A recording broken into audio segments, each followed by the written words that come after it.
سيدنا رسول الله محمد بن عبد الله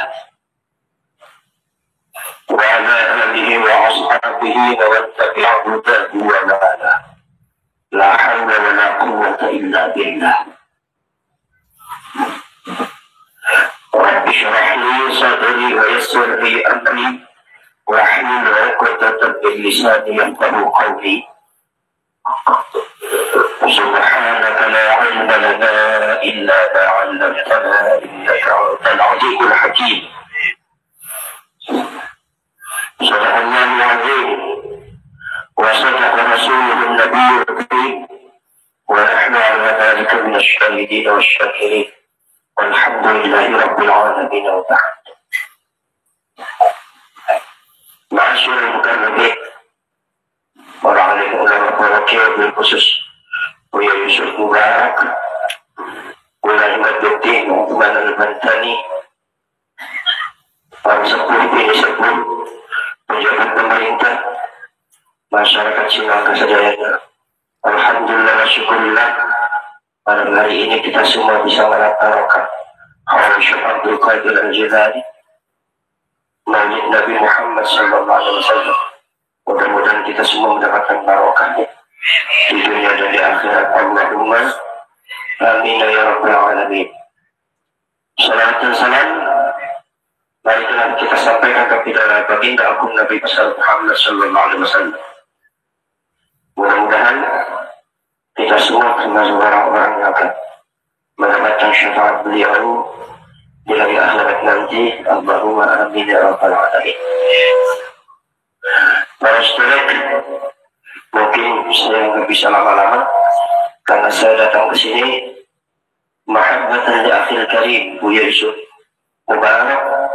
Sebetulnya saya ini lagi dalam keadaan kurang begitu sehat karena terlalu capek. Mudah-mudahan perjuangan ini tetap dilanjutkan oleh masyarakat Banten, dilanjutkan kepada anak keturunannya. Jangan sampai sebatas pada kiai-kiainya, karena ini adalah persoalan kebangsaan, kenegaraan, kerakyatan, bahkan keagamaan, menyangkut masalah yang berkaitan dengan baginda Rasulullah SAW. Saudara-saudara sekalian, alhamdulillah wa syukurillah. Jadi sedikit ada tertarik apa yang dibahas oleh Kiai Imaduddin Al-Bantani itu sesuatu yang pernah menggelitik diri saya, yaitu apakah kerajaan Pajajaran dan Prabu Siliwangi ini adalah Hindu Buddha. Kalau Hindu Buddha, saya pertanyaannya kenapa di Jawa Barat tidak ada candi? Kenapa di Jawa Barat tidak ada pura, tidak ada kuil, tidak ada patung, tidak ada peninggalan seperti di Jawa Tengah Majapahit Islam, Majapahit Hindu. Hampir dari Jawa Barat ujung sampai ujung timur, ujung barat sampai Banten, itu tidak pernah ditemukan ada peninggalan Hindu dan Buddha. Nomor dua, kalau seumpama Hindu Buddha, kenapa peninggalannya tidak disebut Hindu Buddha yang ada di Banten Selatan, yang ada di Baduy? Pangeran Surosoan itu meninggalkan apa yang disebut dengan Sunda Wiwitan. Kenapa tidak Hindu dan Buddha? Ini pertanyaan yang menggelitik saya. Sehingga ada satu kajian Profesor Dr. Ahmad Shalibi. Ahmad Shalibi itu bukan berarti Shalib. Kalau Shalib yang Kristen itu memakai solib. Kalau ini memakai shin, Shalib, sama dengan Shalabi. Ahmad Shalabi, Ahmad Shalibi. Profesor Dr. Kamal Shalibi ini pernah saya baca buku, cuma sudah lama. Bukunya saya cari juga nggak ada, tapi saya baca. Itu saudara-saudara kalian di situ ditemukan bahwasanya pertama kali yang disebarkan oleh sesepuh-sesepuh kita yang ada di Jawa Barat ternyata adalah monoteisme. Di ibu-ibu monoteisme ngertos aja dan paham ya terus dengarkan bayangnya monoteisme itu tauhid, paham tauhid, memahami hanya Tuhan, hanya satu. Di situ saya baca ternyata jawabannya itu sangat menarik bagi saya. Bahkan menurut saya itu adalah kesimpulan yang mungkin kesimpulan yang mendekati kebenaran. Jadi kalau begitu yang memframing bahwa Pajajaran itu adalah kerajaan Hindu itu siapa? Kalau seumpama babat tanah Jawa yang ada di Jawa cerita tentang masalah Majapahit, Pajang, Mataram dan Demak itu juga adalah orangnya disuruh oleh Belanda sehingga membuatkan suatu cerita khurafat yang sangat fitnah Amangkurat I, di mana Amangkurat itu adalah orangnya jahat, membunuh 5.000 ulama dan setiap setiap ketemu dengan istri orang yang cantik langsung diambilnya, suaminya dibunuhnya. Itu cerita Belanda. Ternyata saudara-saudara kalian ceritanya nggak seperti itu. Amangkurat I memang lepas daripada Mataram dan Majapahit ketika itu, tapi Amangkurat itu tidak punya cerita seperti itu. Itu fitnah daripada Belanda. Tapi itulah yang tertanam di dalam masyarakat Jawa sampai detik itu. Sampai Amangkurat itu namanya kurang bagus. Allah Subhanahu wa Ta'ala memberikan bukti ketika Amangkurat itu dikuburkan, maka tanahnya menjadi wangi. Setelah dikuburkan, sekitarnya bau wangi semua, maka tanah di Tegal itu disebutnya Tegal Wangi. Jadi ketika manusia itu membuat fitnah yang sangat susah untuk diungkap, maka Allah Subhanahu wa Ta'ala akan mengungkapkan kebenaran berfakta. Jadi kita nggak usah khawatir sama fitnah itu. Saudara-saudara sekalian, artinya kalau seumpama sekelas Amangkurat seperti itu, cerita masalah babat tanah Jawa juga seperti itu, berarti besar kemungkinan bahwasanya cerita-cerita yang dibangun masalah yang berkaitan dengan Pajajaran, Prabu Siliwangi pun itu juga dibuat juga oleh Belanda. Cuma kan begitu, yang namanya Belanda yang mirip-mirip Ba'alwi. Iya, kalau mau meledak terus nggak ada datanya, nggak ada buktinya. Nggak ada data, nggak ada buktinya, meledak terus saja, yang penting mau meledak. Jadi apa? Itu dipikirnya Pajajaran Hindu, Prabu Siliwangi Hindu. Padahal bukti fakta sejarah ternyata nggak seperti itu. Kaitannya apa yang diceritakan oleh Kamal Syazili? Ternyata saudara-saudara sekalian, agama yang pertama kali datang di Bandung, di Pasundan ketika itu Bandung, sekarang itu Bandung, itu adalah agama yang dikenal zaman dahulu, agama Brahman. Agama Brahman ini berasal dari Cina kuno, dan agama Brahman ini bukan Brahma, tapi mungkin itu adalah istilah dari agama Ibrahimiyah.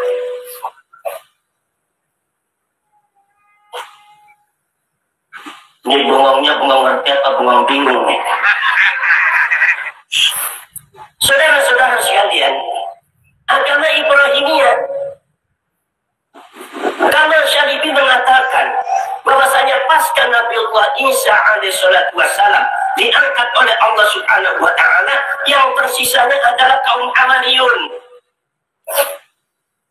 Bani Israel yang ikut kepada Nabi Isa, Hawariyun.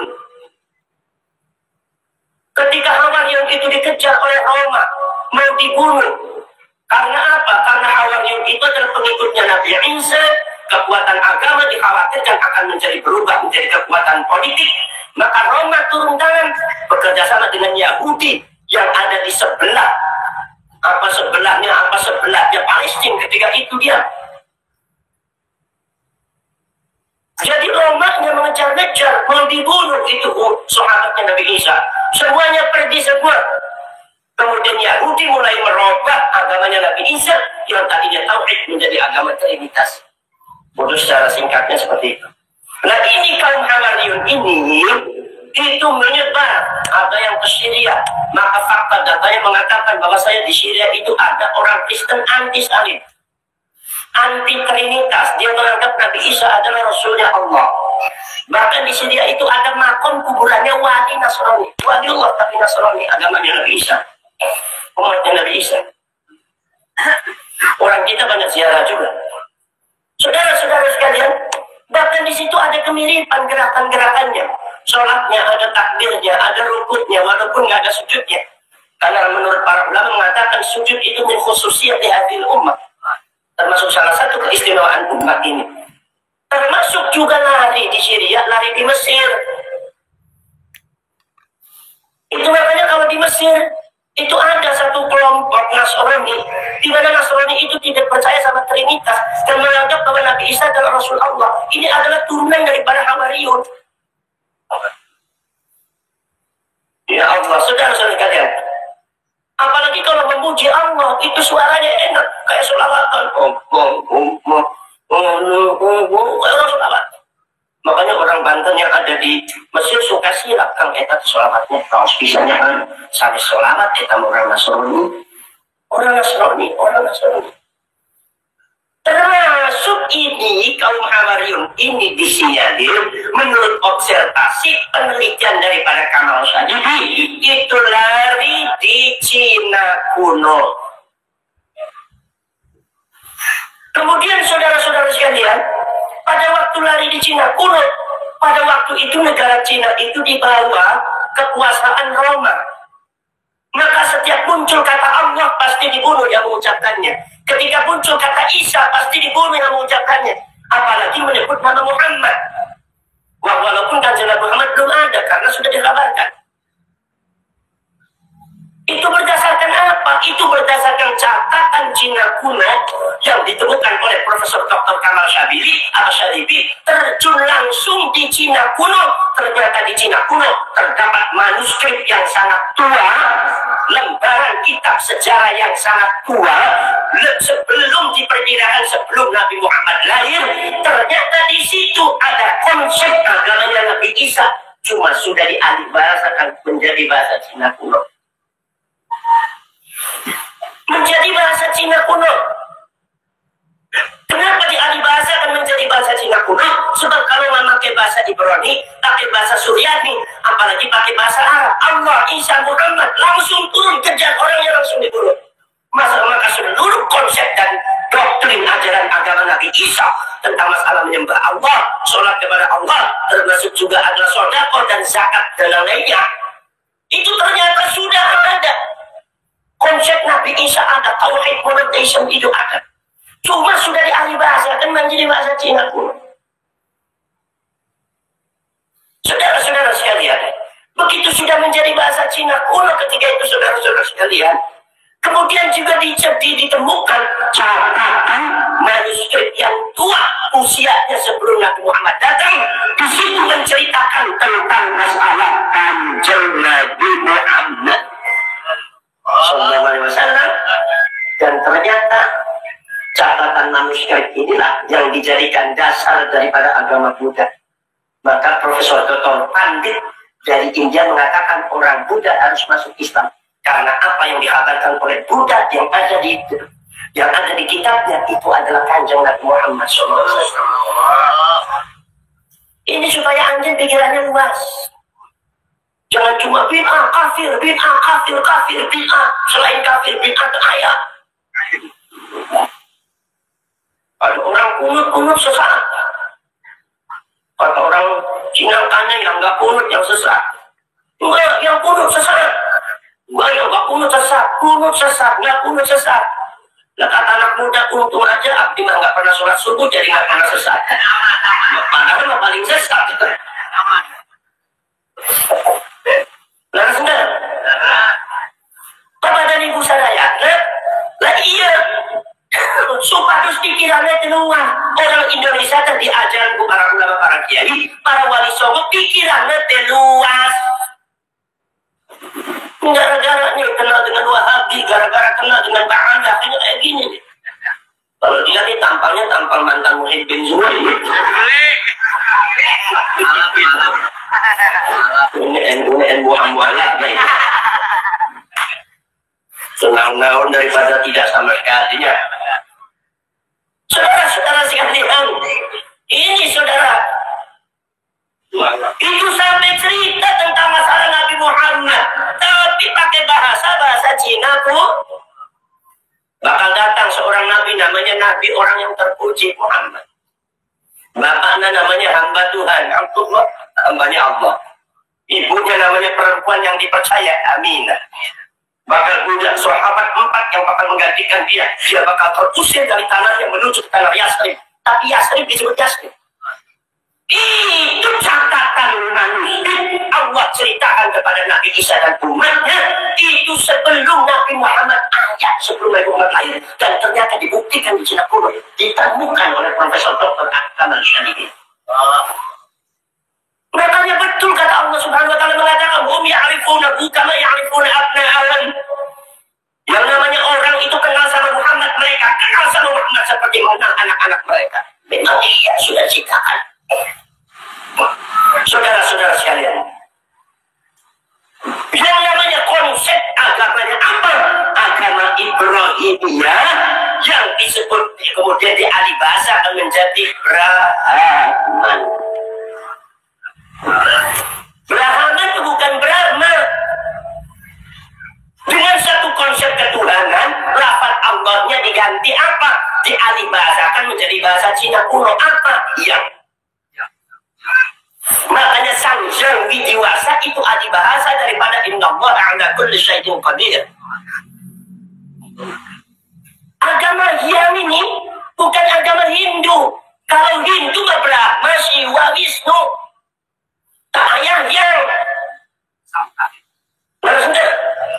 kalau Buddha Sang Buddha Gautama. Nah ini agama yang kesana aslinya dari Cina kuno. Ini Profesor Dr. Kamal Syadidi bahwa yang itu adalah alih bahasa Allah menjadi bahasa Cina kuno menjadi yang dibawa ke Indonesia. Maka dijadikan abad pertama kali masuk ada di Bandung. Begitu Bandung sebarkan langsung di langsung di tanah-tanah Pasundan. Maka tanah Pasundan adalah tanah yang pertama kali mengenal monotheism, agamanya Nabi Ibrahim. Tuhannya yang Allah.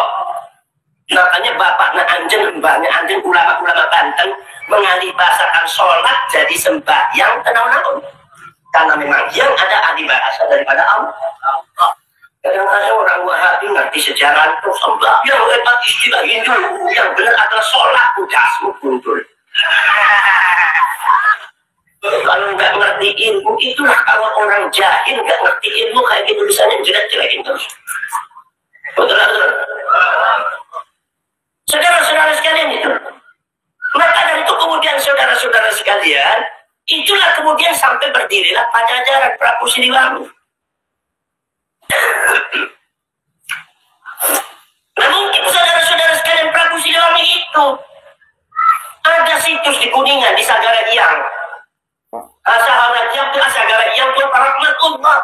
Sagara itu rahmat, Hyang itu Allah rahmatullah. Di Kuningan ayat situs makam-makam zaman kakukur, makam-makam ilmu, makam-makam tua. Tapi tak ayat mandir, tak ayat patung, tak ayat milnya makam bungkut. Makanya saudara-saudara sekalian, Prabu Siliwangi ketika Prabu Kian Santang dengan Walang Sungsang termasuk mbah saya, yaitu adalah Nyi Rara Santang, ingin mempelajari agama yang digawa oleh Syekh Qori. Itu adalah Syekh Qura. Kalau Syekh Qori atau Qori. Syekh Qura. Maka kemudian saudara-saudara sekalian, ini agama Islam itu sudah mulai menyebar ada di Indonesia, termasuk Syekh Qura juga membawa. Lah itu Prabu Siliwangi tidak melarang anaknya mempelajari. Kalau seumpama mereka, kalau seumpama Prabu Siliwangi Hindu, saya pasti yakin Prabu Siliwangi akan melarang itu Nyi Rara Santang, Walang Sungsang dan Prabu Kian Santang untuk belajar Islam. Karena ini tidak dipelajari, tidak dilarang. Maksudnya apa? Maksudnya tidak ada agama, tapi kok mirip konsep keislaman. Nah, bahkan ada cerita kemiripannya tentang masalah Nabi Muhammad. Coba dipelajari, kamu belajar di asalnya. Pergi ke Makkah, belajar sama Syekh Qura.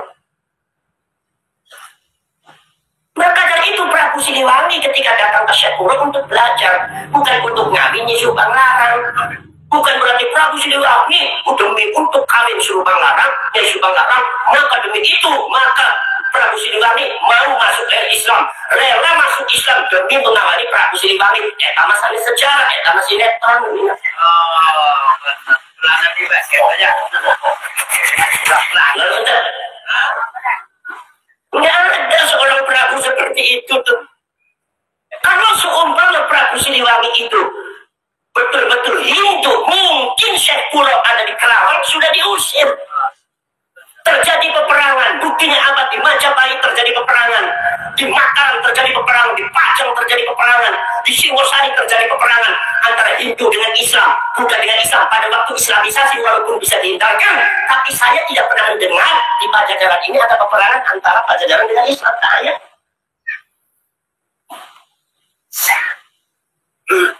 tas itu penting unggut-unggutan. Lalu sudah paham? Nah ini saudara ini Anda harus tahu. Maka di sini saudara-saudara sekalian, Prabu Siliwangi masuk Islam. Masuk Islam sudah ada dasarnya. Kenapa? Apa yang disebut oleh Syekh Kuro agama Islam ternyata konsepnya sama dengan yang dipahami oleh Prabu Siliwangi, yaitu agama Brahman. Kawinlah dengan Subang larang. Kemudian Prabu Kian Santang, Walang Sungsang, dan Nyi Rara Santang itu pergi ke Mekah, ternyata ketemu dengan Syarif Abdullah. Amin. Betul-betul. Ini menunjukkan Prabu Siliwangi, saudara-saudara sekalian, dan Prabu Siliwangi ini adalah bukan Hindu. Kemudian saudara-saudara sekalian, setelah terjadi peperangan, perebutan kekuasaan, yaitu Sultan Hasanuddin dengan Prabu Surasawan, di mana Prabu Surasawan itu lebih sepuh daripada anak Prabu Sultan Hasanuddin, walaupun melalui adu jago ternyata begitu kalah, maka Prabu Surasawan dia tetap ingin memegang agama Sunda yang difahami oleh leluhurnya, yaitu agama Brahman yang kita kenal Sunda Wiwitan yang ada di Banten Selatan, Baduy. Nah, di Sunda lilitan atau tinggal yang berdongkak kadina ayat wilgan ke ayat berhala ke ayat. Upami ayat berhala nangge seperti foto bendung orang tua, bukan untuk disembah. Ada mandir ke ayat kalau ditanya pengirangan sama Allah. Cuma nggak mau ikut Nabi Muhammad itu aja. Itu Sunda lilitan. Nah, kemudian pada akhirnya menyebar sampai ke Jawa yang disebut Kejawen. Kejawen bukan Hindu. Maka orang Kejawen itu kalau ditanya, Gustinya siapa? Allah. Yang mentuhankan, yang menciptakan langit bumi, Allah. Tapi kalau sholat nanti dulu. Tapi sekarang udah mulai sholat, insya Allah nanti. Ya pribadi juga pada sholat. Paham ya? Jadi saudara-saudara sekalian itu, ini namanya fakta sejarah. Nah, banyak yang dibelokkan. Kalau seumpama masalah data-data fakta sejarah, ini namanya ilmu riwayat. Kalau ilmu riwayat bukan ilmu fikih, bukan. Puncak daripada ilmu riwayat itu data, bukan otoritasnya ulama, bukan. Ulama sealim apapun kalau riwayatnya lemah, ya lemah. Ada kiai Abu Yusuf dapat informasi dari si A. Tapi ada orang biasa dapat informasi dari pusatnya, walaupun Abu Yusuf orangnya lebih alim, tetap yang dipegang dari karena riwayatnya lebih dobit, lebih dekat, dan lebih istilahnya itu sangat alim dan sangat nazil kalau di dalam masalah ilmu usul hadis. Maka dari itu membahas ilmu nasab itu harus data, bukan otoritas ilmu ulama. Kalau otoritas ilmu ulama itu ada pada kajian fikih, memahami Al-Quran, memahami nas, ada qat'iyyu subut wa qat'iyyu dilalah, ada qat'iyyu subut wa dhanniyyu dilalah, ada dhanniyyu subut wa qat'iyyu dilalah, ada dhanniyyu subut wa dhanniyyu dilalah. Terus ngerti manggut qat'iyyu subut wa qat'iyyu dilalah. Ini pelajaran ilmu kan sehingga orang ngaji kan kesananya. Nah, ngaji iya, yang namanya ngaji iya. Modal ukuran Bang Ali, ukuran ayat bisa kayak bisa gitu. Nah, aku sorot aja ke karunan. Orang Banten yang pintar. Cuma kebodohannya orang Banten satu, apa itu sama Bang Ali? Nah, itu bodoh. Orang pintar itu sama orang bodoh ya jadi murakab. Jadi bodoh, berbeda kamu. Jadi bodoh jual lah kan ini problem. Lalu sudah. Bilangnya nih, makanya saudara-saudara sekalian, kajian ilmu fikih itu memahami Al-Quran, memahami nas hadis. Nah, tidak semua orang paham tentang Al-Quran dan hadis. Karena tidak semua orang itu paham tentang Al-Quran dan hadis, maka otoritas ulama diperlukan. Makanya masyarakat Cina umpami bade maus Al-Quran, membaca Al-Quran, nggak ngerti nggak apa-apa. Kenapa? Lalu sanes ulama. Anjing maus Yasin, tengertos artinya alposnya Yasin, tenang-tenang. Ayat kursi, tenang-tenang. Baca. Anas al-falak diwaus. Termasuk baca sholawat. Sholawat tafrijian dibaca ke masyarakat Cina kan 4.444 sudah 20 tahun sampai detik ini tak paham artosnya tenang-tenang. Kata ustaznya bilang kalau di Cina kan nggak penting artinya terus yang penting berkatnya jangan kalah. Itu wajib banget.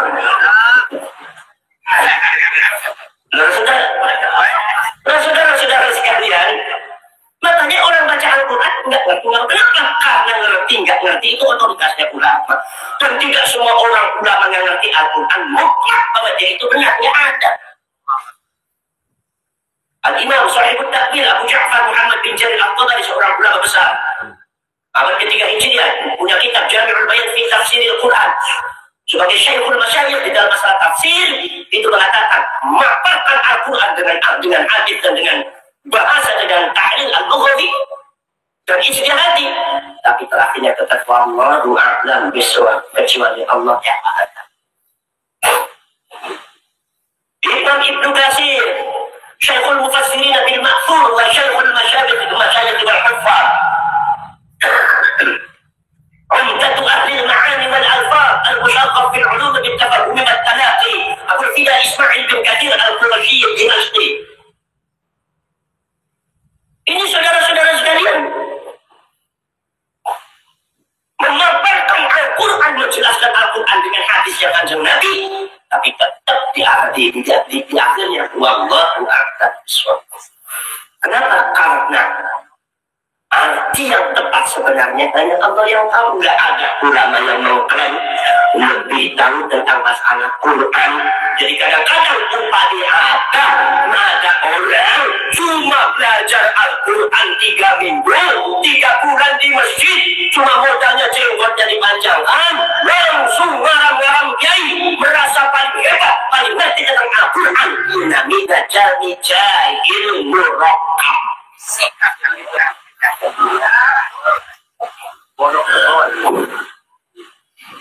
Ya ukurannya itu bukan jenggot. Jenggotnya panjang-panjang nggak ngerti aku sholat percuma. Ukurannya kurang sebetulnya. Jenggotnya panjang-panjang jangan ngertos Al-Quran, jangan ngertos aku sholat. Namanya naunya kambing kacang.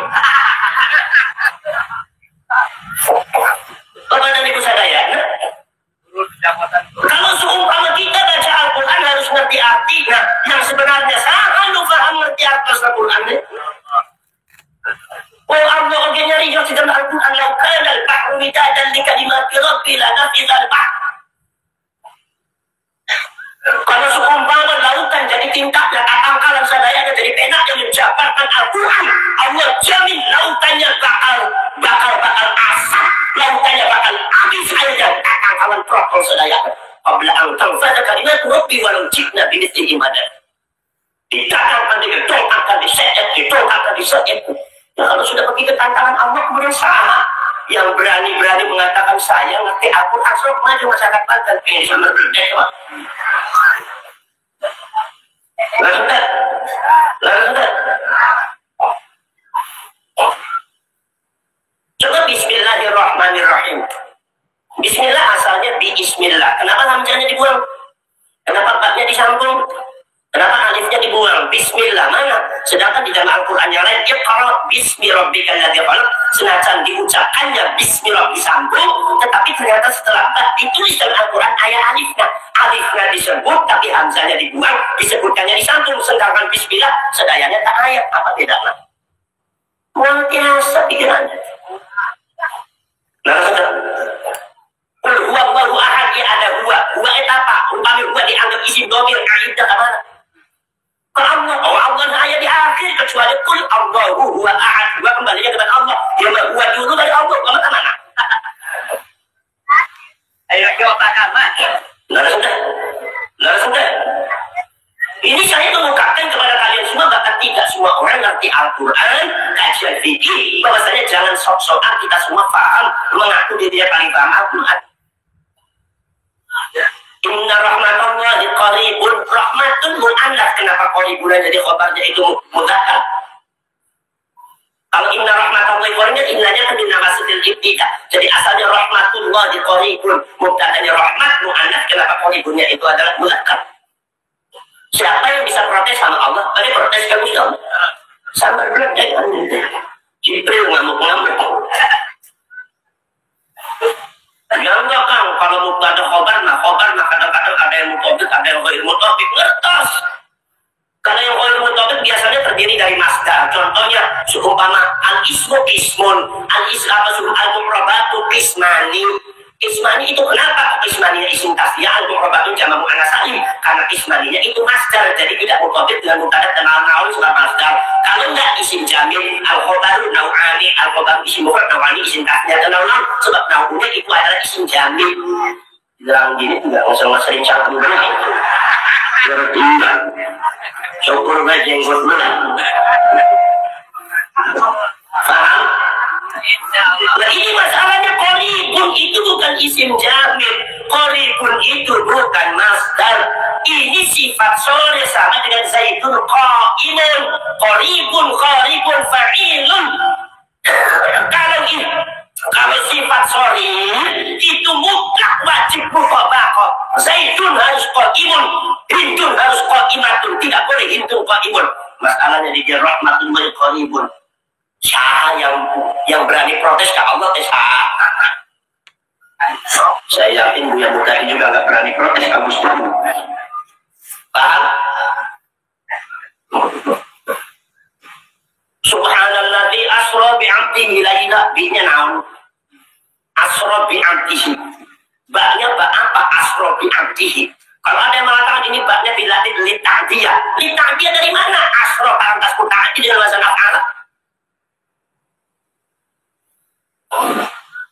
Dan asal parantus muta'addid, asal itu asalnya dari lafaz saro yasri siroyatan, mengikuti wazan af'ala dari asro. Parantus muta'addid dengan wazan af'ala. Nah, jadi bab di sini tidak bisa disebut bab ta'diyah sebab ia parantus muta'addid, kecuali kalau seumpama asronya dikembalikan kepada wazan mujarradnya. Subhanalladzi saro bi'abdihi, baru di sini bab dari ta'diyah. Ini asro parantus muta'addid, kenapa ada babnya bab naun? Coba buka artiannya. Alamatul fi'il mu'adda an tasir ghairi maqdari bihi nahu umil fasid bihi ma'mula illa bi al-fa'il lahu tadabbatu sampai seterusnya wa anti laziman bi harfi jarri wa ibadi fanasbu lil munjali. Jadi enggak bisa asra bi anti marartu bi zaidin amrartu zaidan amrartu bi zaidin, tidak bisa. Model-model gini barangnya enggak bakal bisa ini.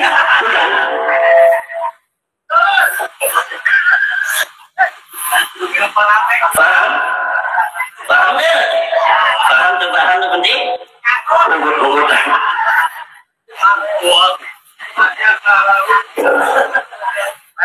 Lu kayak ngelawan orang Banten gak ngerti nak usaha. Belum ngelawan pas busuk di tengah jalan. Nara saja. Dikiranya di Banten gak ada orang Arab, makanya. Nara saja. Sudah sekalian. Itu yang penting. Makanya kata para ulama, Imam Jalaluddin Muhammad bin Ahmad al-Mahalli, gurunya Imam Suyuti mengatakan di dalam kitab tafsir Jalalain, baknya artinya lil-insaf, bukannya takdir. Lil-insaf itu apa? Lil-insaf itu melekatkan antara sifatnya Nabi Muhammad sebagai manusia yang serba terbatas dengan sifat Allah yang tidak terbatas. Maka dua sifat ini dalam Isra Mi'raj muncul. Sungguh Isra Mi'raj itu sangat luar biasa, tapi sifat kemanusiaan Nabi Muhammad tetap disebut apa? Butuh tempat, butuh waktu. Yahtaju ila mahallin aw mukhassisin. Mana tempatnya? Allah menyebutkan minal masjidil haram ila masjidil aqsa.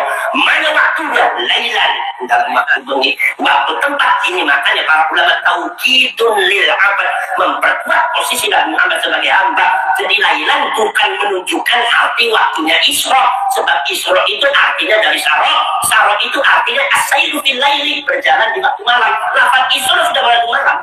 Sudah lailan di situ adalah tujuannya memperkuat posisi Nabi Muhammad sebagai hamba. Apa buktinya hamba? Buktinya Nabi Muhammad itu bukan Tuhan, jangan dikuruhan, bukan anaknya Allah, bukan manusia yang mengandung Tuhan, tapi Muhammad datang dari Isra Mi'raj tetap sebagai manusia. Buktinya masih butuh tempat Muhammad. Mana tempatnya? Oh, sebut minal masjidil haram. Mana waktunya? Oh, lailan minal masjidil haram ila masjidil aqsa. Bukti bahwa Nabi Muhammad itu bukan anak Tuhan. Itu menyangkal konsep yang dihitungkan oleh orang Nasrani bahwa Nabi Isa anak Allah.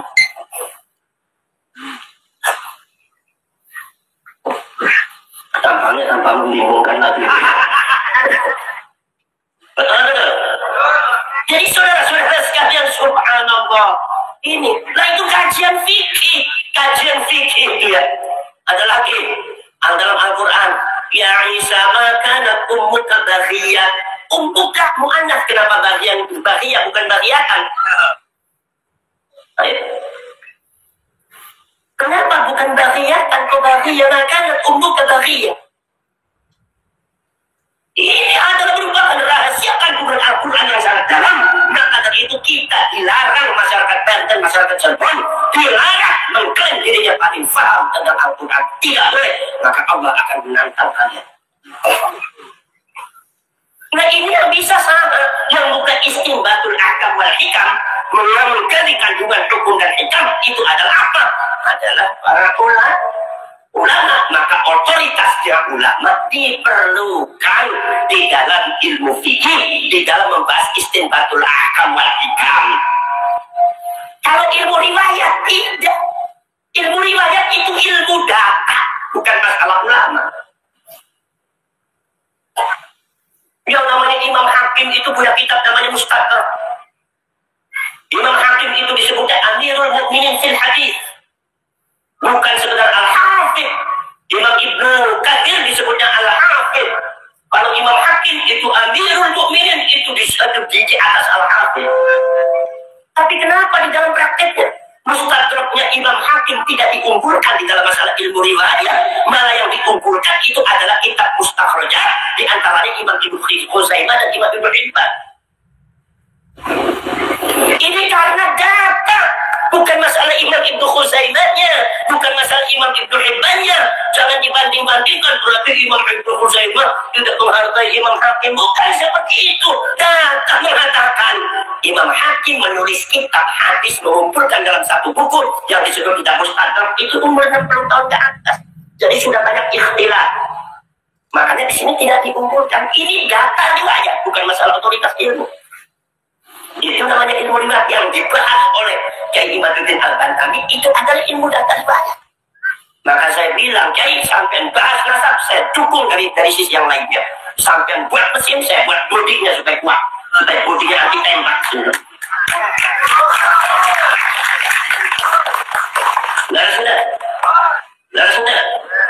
Nah kalau di dalam fikih, karena otoritas ulama, ilmunya ulama diperlukan, maka ada istilah ijma'ul ulama. Nah kalau ilmu riwayat, data, tidak ada ijma'ul ulama. Ijma'ul ulama bahwa hadis ini sahih, tak ada. Adanya apa? Adanya marwahul Bukhari wa marwahul Muslim. Marwahul Bukhari kita al-Jami'us Sahih, punya Imam Bukhari adalah asahul kutub ba'da Al-Quran, paling sahihnya kita setelah Al-Quran. Wa Muslim asahul kutub ba'da Al-Bukhari, Muslim itu adalah paling sahih kita setelah Imam Bukhari.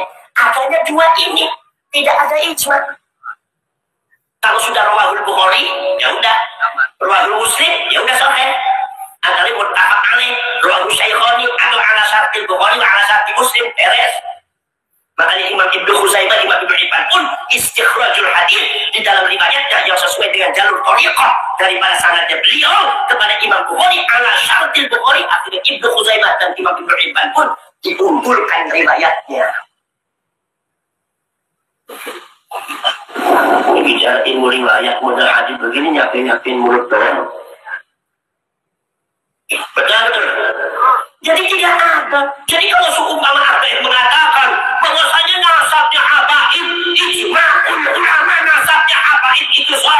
kasmu dulu. Nah, saudara, yang namanya nasab itu data riwayat. Imam Syafi'i itu orang alim. Kita semua mazhabnya Syafi'i. Tadi data riwayat, Imam Syafi'i itu bukan cucunya Rasulullah, walaupun empatnya nyambung ke empatnya Kanjeng Nabi, tapi bukan cucunya Rasulullah. Sehebat apapun ilmunya Imam Syafi'i, ketika datanya Imam Syafi'i nasabnya tidak nyambung ke Kanjeng Nabi, sehebat apapun Imam Syafi'i tidak akan bisa menyambungkan nasabnya. Mungkin ini bukan masalah ilmu, ini masalah data. Lain gitu ya, paham? Jadi saudara-saudara sekalian, jadi tidak ada ijma. Sebab ada orang kadang-kadang ini ijma ulama sampai itu kan ada 11 ulama. Ini yang mensorakan nasabnya Pak Andi. Saya bilang saya bisa menggunakan bukan 11 ulama, 80 ulama yang membatalkan. Dari mana yang ijma nanti? Jadi ijma bertabrakan dengan ijma, maksudnya berantem ijma-ijma'an. Ini dagelan atau ilmiah. Betul-betul. Walaupun Imam Tirmidzi mengatakan hadis ini sahih, walaupun Imam Ibnu Hibban mengatakan hadis ini sahih, walaupun Imam Hakim mengatakan hadis ini sahih, walaupun Imam Ibnu Khuzaimah mengatakan hadis ini sahih, ada 20 ulama mengatakan hadis ini sahih, tetapi ketika Imam Bukhari mengatakan hadis ini dhaif, maka yang diunggulkan Imam Bukhari satu orang, tapi paling diunggulkan karena ini adalah ilmu riwayat, bukan ilmu ijma. Paham ya? Ini ya kadang-kadang cuma kan kadang menjelaskan seperti ini kan kadang susah orangnya, paling ada dua rebel-rebel sometimes. Paham ya? Saudara-saudara sekalian, makanya saudara-saudara sekalian itulah maka yang dimaksud oleh saya bahwasanya kajian daripada Ki Imaduddin Al-Banari itu kajian ilmu riwayat, usulul hadis dan riwayat. Jadi apa dikajinya? Abdobtu, apalanya bagaimana fiqh kepercayaannya. Ada yang muttahamun bil kibbi, terdakwa atas kebohongannya. Ada lagi yang kadzab, ada lagi dajjal, ada syaitan. Wah, macam-macam. Makanya ada ilmu al-jarh wa ta'dil. Al-jarh itu adalah mengkritik sisi negatif daripada rijalul hadis. Al-ta'dil mengungkapkan satu kelebihan daripada rijalul hadis. Ini bukan berarti riba, tapi ini adalah demi keilmuan. Makanya kalau ada orang kadang-kadang usaha pas lagi apa membahas nasabnya Habib, buat apa sih bahas nasabnya Habib? Siapa yang bahas nasabnya Habibnya ente itu siapa? GR Ahmad ente. Kalau saya kenal sama Habibnya ente, saya kenal nggak sama Habib yang ada di Banten? Terkenal, jangankan di Banten, di Cirebon juga, nggak kenal. Ya buat apa juga ngapalin Habib, daripada ngapalin Habib ngapalin Quran aja. Kemudian apa? Saya dengan keiman yang Anda harus tahu, ini bukan mengurusi nasabnya Habib, ini lagi mensucikan nasabnya Rasulullah dari para pembohong.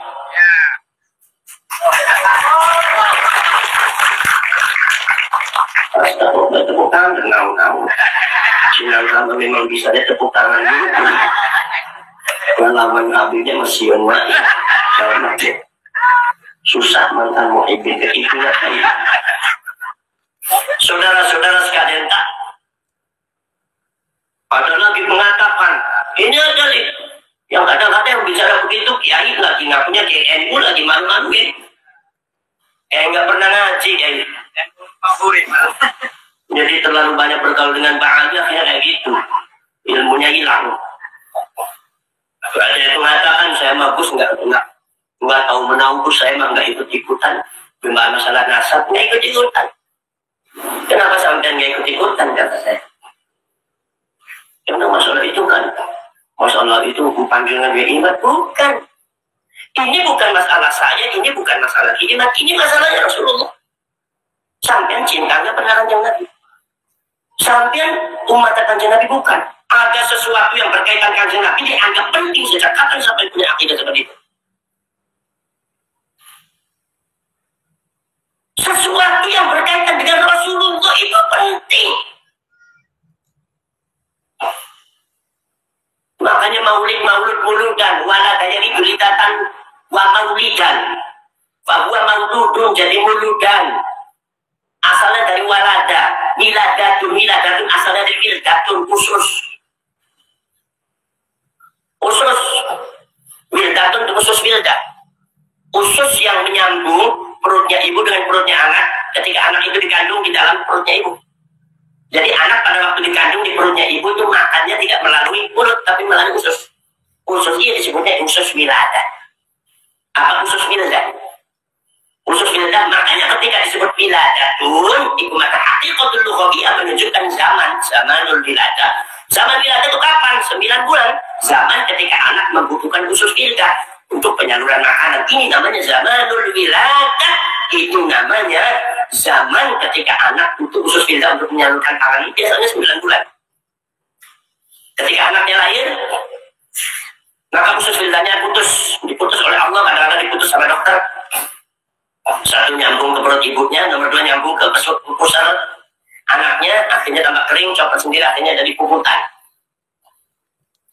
Nah, karena begitu lahir anak itu sudah tidak membutuhkan usus wilda. Kenapa? Karena ketika anak lahir, makannya sudah melalui mulut, netek nyusu ke ibunya. Maka di sini sebutnya inqita'ul wilada. Itu adalah proses terputusnya kehidupan wilada. Kenapa? Karena ketika anak lahir tidak ada hubungannya dengan usus wilda, karena tidak butuh lagi usus wilda. Tapi makannya sudah melalui mulut, maka ini namanya inqita'ul wilada. Lah, inqita'ul wilada ini yang disebut hakikatul lughawiyah, tetapi kadang-kadang dipahami ke masyarakat Cinangka wiladatun. Sehingga wiladatun kalau dibuka kamus artinya melahirkan. Padahal wiladatun hakikatul lughawiyah menunjukkan zamanul wilada selama 9 bulan yang disebut oleh panjenengan wiladatun. Itu maksudnya inqita'ul wilada secara hakikatul lughawiyah. Maka wiladatun yang dimaksud inqita'ul wilada ini namanya hakikatul adiyatul lughawiyah. Kita berhubungan dengan adat. Model begini Pak Ali membuat tanya.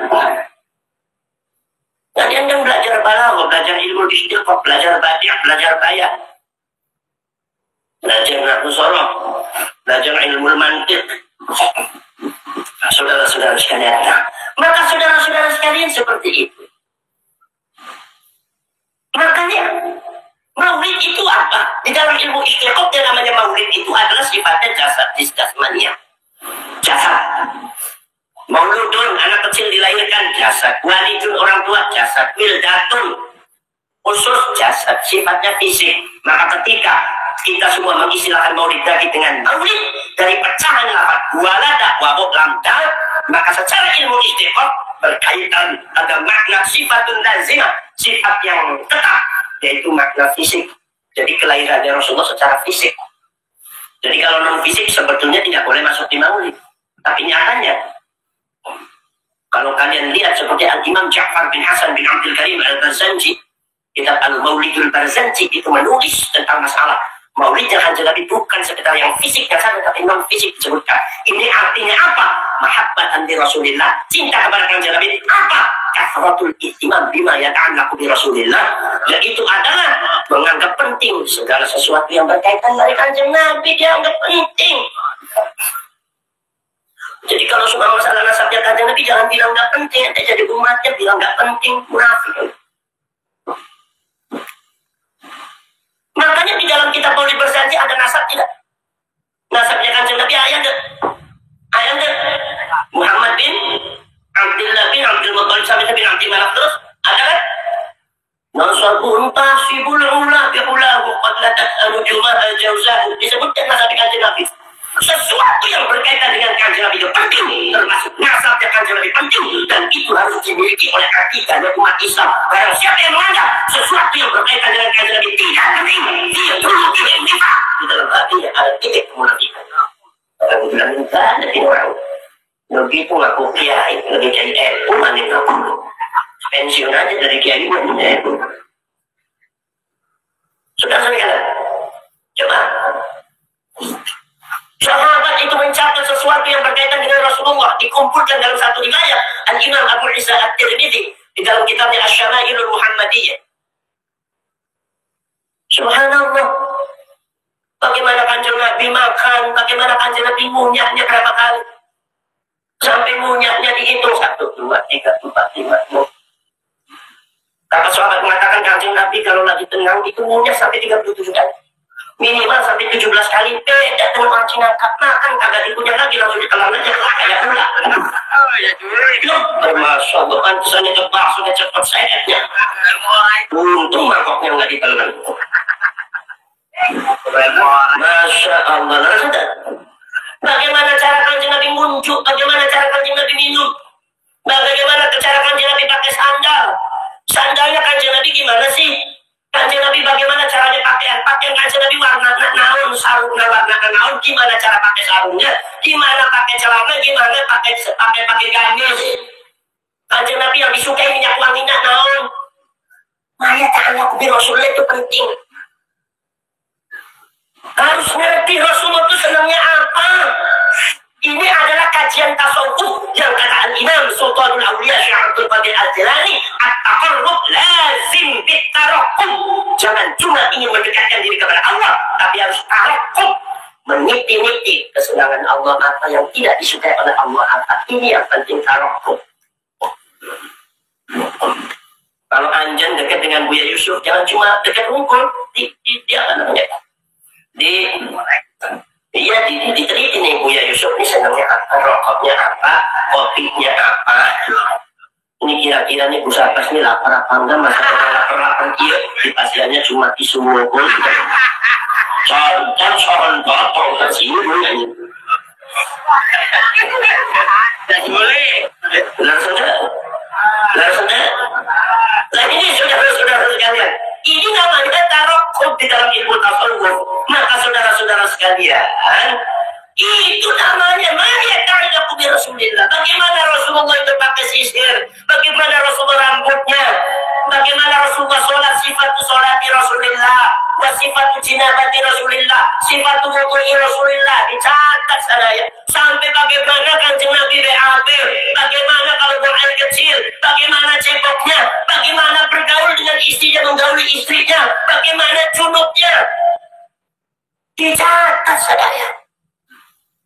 Itu sahabat bukan karotul ihtimam bima yata'allaqu bi Rasulillah sallallahu alaihi wasallam, sangat memperhatikan, menganggap penting sesuatu yang berkaitan dengan Kanjeng Nabi, walaupun itu uban sahabat apa ubannya Kanjeng Nabi. Itu saking cintanya sahabat Rasul. Rasulullah pada waktu umur sekian itu ubatnya ada sekian. Rasulullah pada waktu meninggal dunia ubannya tidak lebih daripada sekian. Pada seorang kekasih yang paling dicintai apa saudara? Jadi kalau ente mengatakan masalah yang berkaitan dengan Kanjeng Nabi khususnya nasab dianggap tidak penting, munafik. Jangan ngaku matikan Nabi. Apalagi nasabnya Kanjeng, apalagi nasabnya Kanjeng Nabi. Kalau pakai sandalnya saja dicatat, kalau bukannya saja diperhatikan, kalau dari nasab mulianya baginda Rasulullah, ada orang yang mencatatkan nasab dengan Kanjeng Nabi, ada orang yang ngaku jadi Rasulullah. Kita sebagai umat Islam khususnya ulama ini wajib memverifikasi ini orang benar apa enggak. Betul. Ini namanya umat Islam. Kalau sumpah nggak ada buktinya, seperti yang tadi disebutkan oleh Imaduddin. Menet blong mana blong, menet blong blang kosong blong. Nasabnya nasab blang. Kemudian apa yang diajarkan? Sebetulnya orang Banten dan orang Cirebon ini tidak begitu muluk-muluk. Udah kalau sudah sebagai umatnya baginda Rasul pun sudah mulia. Betul. Nggak usah ngaku-ngaku jadi cucunya.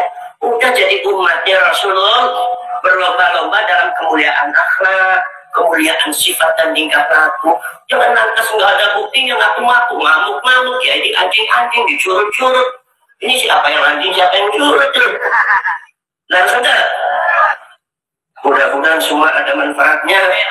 Tentang saya ini lagi nggak begitu sehat. Insyaallah nanti kalau ada waktu yang lain, mudah-mudahan saya bisa memberikan satu informasi kekinian tentang masalah berkaitan dengan saya dengan Ki Imaduddin hanya membuka, ya, di Indonesia hanya membuka. Kalian teruskan perjuangannya, perjuangannya diterusin ya. Insya Allah kalau Banten dengan Cirebon sudah mulai bangkit, insya Allah Indonesia akan bergetar. Jadi maka dari itu semua demi anak cucu kita, karena Allah sudah wa yuriikum ayatihi la'allakum tatafakkarun. Allah sudah menunjukkan ayat-ayatnya, semoga kalian bisa berpikir. Jangan sampai ayatnya Allah sudah dimunculkan kalian tidak pernah berpikir. Betul? Jadi bagaimana itu Ma'almi sudah tahu semua. Sampai tingkatnya yang berkaitan dengan Jatman sendiri itu nggak bisa dihusnudon. Gara-gara husnudon akhirnya Jatmannya begitu. Makanya kita nih sebagai orang Indonesia harus kuat menghadapi Ma'almi. Harus kuat dan harus tegas. Harus kuat dan harus tegas. Bukan karena benci, tapi harus tegas. Karena mereka itu kalau dilihat dari genetika Yahudi Ashkenazi, itu ternyata pernah membuat kehancuran ada di Eropa, pernah membuat kehancuran yang ada di Irak, mengaku-ngaku Ahlus Sunnah wal Jamaah, tapi nyatanya Syiah Ismailiyah, termasuk yang ada di Irak, termasuk yang ada di Mesir, dan ada di Afrika, termasuk ada di Hadramaut. Mereka itu Syiah Ismailiyah, tapi taqiyah, karena waktu itu taqiyah itu menyimpan diri, mengkamuflasekan diri seolah-olah mereka bukan Syiah, seperti Ahlus Sunnah wal Jamaah. Itu adalah ternyata mereka itu adalah keturunan dari Maimun Al-Qaddah. Maimun Al-Qaddah ini adalah seorang Yahudi hidup pada waktu zamannya Said Ismail bin Said Ja'far Shadiq untuk meraup keuntungan politik atas nama Said Ismail dengan cara mencangkokkan nama anak cucunya, mendoktrin anak cucunya bahwasanya anak cucu saya kalau seumpama punya anak dikasih namanya disamakan dengan anak cucunya Said Ismail. Kelak di masa yang akan datang yang dianggap cucunya Rasulullah bukan anaknya Said Ismail sampai anak saya. Itu kata orang Yahudi. Dan ternyata buktinya sampai juga ada di Banten dan di Cirebon. Mudah-mudahan kita semua rakyat Indonesia ketika bersatu mudah-mudahan diberikan kekuatan oleh Allah SWT untuk menghadapi mereka semua ya. Karena ufawwidu amri ilallah wallahu basirun bil ibad wallahu al-muwaffiq ila aqwamit thariq. Wassalamualaikum warahmatullahi wabarakatuh.